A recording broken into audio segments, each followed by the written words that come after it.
what does it take to actually build a following?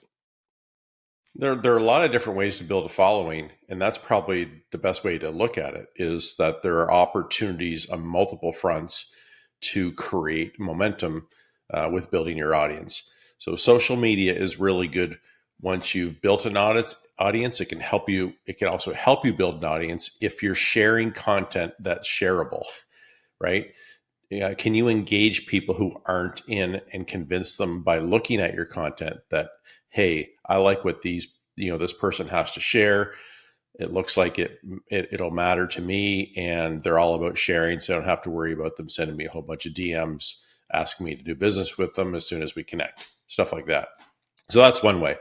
Another way is to make sure you connect all your channels. So if you're on social media, lead them to your email newsletter. If you have an email newsletter, lead them to your podcast. If you're on a podcast, lead them to your assessment.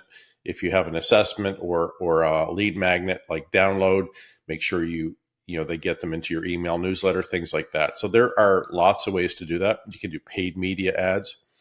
You want to have some video running on YouTube. That could be a video version of your podcast. It could be video clips from your podcast, or it could just be scripted content or Q&As like Matt and I do right here. So there are lots of opportunities on social media for you to grow your audience.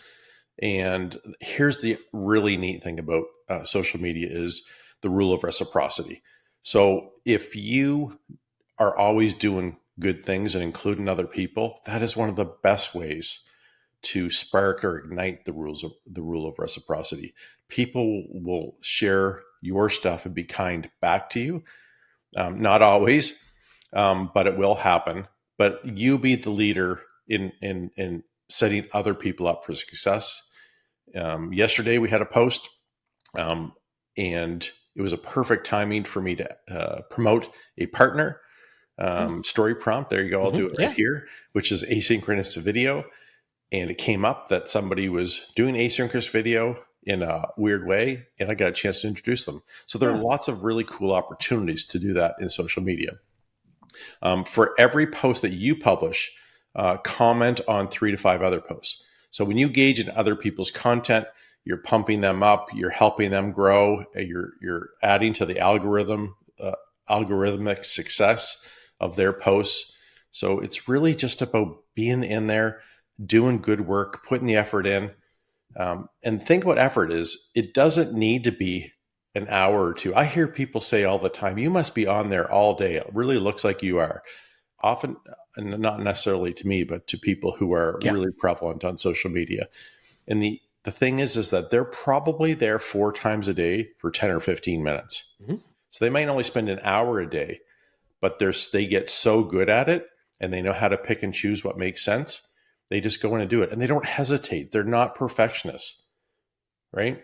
As much as you can, or as often as you can, please add value in your comments versus just saying, hey, great job. That's fine sometimes, but if you can add some value or some insight, that's the best thing to do when you're commenting on somebody else's post. So those are some ways to change the dynamic and the momentum that you gain using social media. Thanks, man.